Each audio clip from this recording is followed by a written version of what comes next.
Beno, Inigo, munduan zehar bidaiatzen ibili zara, guztia dokumental bat egitearren, Euskara munduan izenekoa azaldi guzu nolako bidea eman du dokumentalak?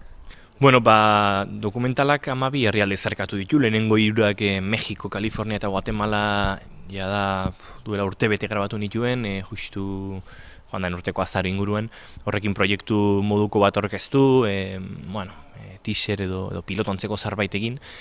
Eta horten udan azkenen akordio bat lortu eta irailaren batean hasi nintzen bidaiaren bigarren zatiarekin. Etiopia, ondoren Istanbulen, Berlinen, Hong Kongen, Indian, Filipinatan, Japonian, Australian eta Erroman, ez da egite herrialderen bat bidean utzi deten, baina aritu naiz grabatzen.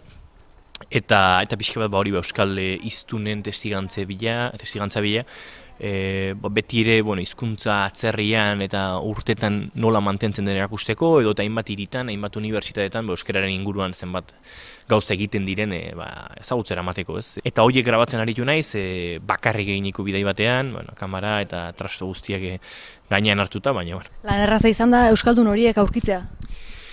Ez da egite erraza, baina egia da proiektua duela 2 urte baino gehiago jarri nula martxan, eta orduztik arazo nagusia berez finantziazioa lortze izan da. Eta orduztik poliki-poliki ideia hori buruan nuela nahi gabe ere pertsonaia horien kontaktuak agertzen joan dira, ez?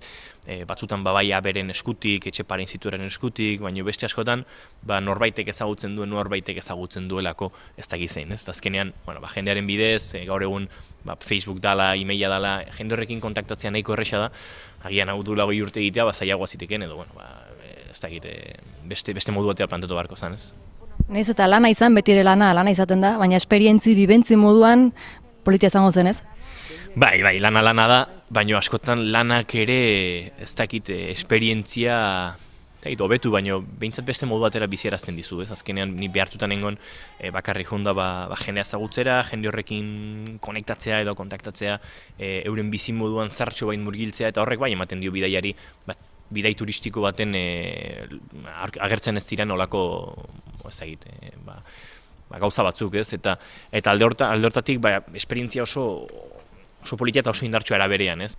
Munduari itzule eman ondoren, etxean tokatzen da dokumentala amaitzea. Bai, eta gainera, gaur azkeneko urduri pasa ditut, agian bidaiak sortu ez didan urduritasuna, hegaldi, aeroportu eta buelta guztiak sortu ez didatena, gaurko grabazionek agian bai sortu dit,